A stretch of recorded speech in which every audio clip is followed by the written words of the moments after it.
Good morning. It is Friday. We're all pretty excited about that, but we are also very excited about the weather that we've had really all week. Yeah. It's been beautiful, low humidity, cooler temperatures. Yes. Looks like that continues into this evening for all outdoor activities, Kelly. Yep, we're going to warm up a little bit more to August typical standards, but gosh, it's going to be another beautiful day. We do have some rain off to our northwest. That will move in as we go into the weekend, but here in central Indiana, we are quiet and we are dry, but this low pressure system will move in as we head into tomorrow. Right now, the air temperature is still in the upper 50s and low 60s, so a pretty mild start this morning. Later today, we'll see a high around 86 degrees under sunny skies with some of those fair weather clouds around. Now tonight we do have a concert. It's actually Yacht Rock Review, and then temperatures tomorrow morning falling into the low to mid 60s.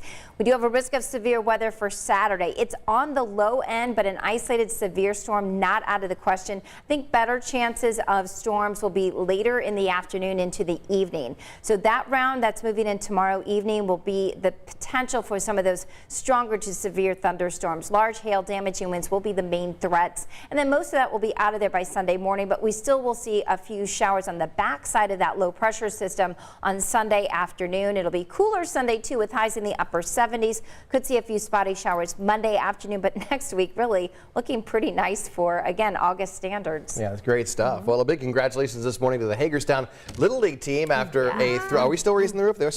there we go. Okay. A thrilling win in the first game of the Little League World Series. There's no play. Indiana will win it. That is awesome. Now they're advancing to the next round on Monday.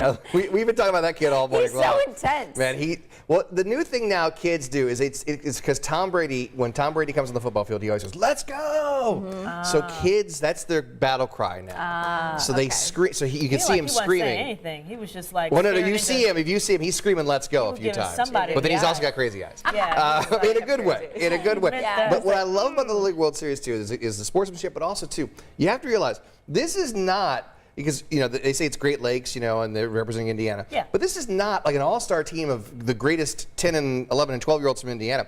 This is a bunch of kids from little tiny Hagerstown who are taking on a bunch of kids from Iowa, the small town there, and it's got that small town feel. So Hagerstown really just owns this team because it's all kids who, this is not some traveling AAU team. This is a small town of awesome little kids. This is great stuff. I love That's it. what, when they do like the profiles and stuff, that's what makes you fall in love. It makes it hard to honestly root for like which team Oh, you want. you to want win, both 'cause you're teams to like, win. Oh my goodness, yeah. Especially when they do when they talk to some of the kids, like some that are like, I just started playing last summer, and it's like, oh really? And then some that have like been doing it for since out the womb, but it's just crazy to see.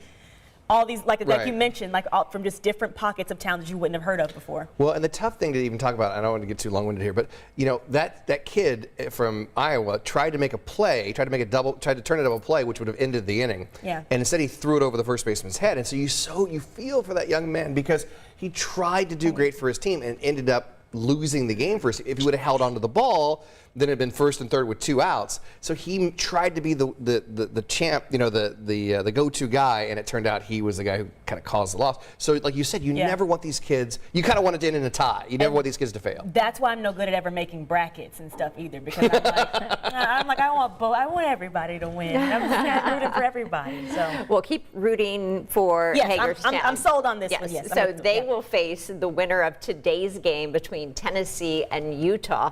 And you might have mentioned this, but this is the first team from Indiana to ever make it to the Little League World Series in 10 years. Yeah, it's amazing. Okay, well, hey, got a fan in us. All right, it is a busy weekend here in Indianapolis. Got a lot of festivals that are happening, including Indy Fringe. This is a 3-week celebration of the arts downtown. There are hundreds of performances and hundreds of artists on 6 different stages. I think this is what they do best. It includes everything from live music, theater, art, stand-up comedy, and even magicians, as you see here. So general admission to Indy Fringe Fest is $20, $14 for students, and there is a discounted rush tickets daily. Well, check this out. This is something we usually see in Indiana. The Northern Lights. Now, Kelly can help me out on this. So these are strong geomagnetic storms that we're brewing overnight? Is that Right, correct? it's part of the North Pole and the electromagnetic field that's through that area. So when you have a little bit of that, the atmosphere doing that, and the clear skies definitely help. Yeah. But we just typically we don't see that here. So is this obviously is not the, I don't think anybody saw that last night. Like that would have been the view from the North Pole. Is that what that would have been like? Kind No, of I mean technically that's farther south of the area. You can see them better in like say Canada Yeah. or Alaska. You know where they're closer to the North Okay, Pole. it's not a guarantee that you will see them, and actually, the best part to if you would have seen them here in our area would have been around like 2 o'clock this morning. But if you did happen to see it, once in a lifetime experience, if you maybe snapped a picture or a quick video, we'd love to see it. If you could submit it to us on social media, just tag us or use the hashtag or something like that. That'd be really cool. But Yeah. I was trying to figure out where that video was taken that you could see it Yeah. that clearly, and like I don't know, but. Yeah, I mean it's probably farther north, closer Okay. to the North Pole. But Yeah. gosh, it is beautiful. I know I didn't see it on my way in this morning. No. But we also have a lot of light pollution in Indianapolis area, so it makes it tougher to see that. But I will say, on a funny note, one of the first times I was doing weather, I was doing it in Lafayette, and we had the Northern Lights to talk about, and I could not pronounce it right, and I think I called it Oreo Borealis. It's a tough one. What is the Oreo. That's What? all I could get out. You're like, well, they're okay. Delicious. Delicious. That's going to do it for this edition of Extra Shot. Thanks for joining us on this Friday. Have a safe and amazing weekend. We'll see you back at 4 a.m. on Monday morning on 13 Sunrise.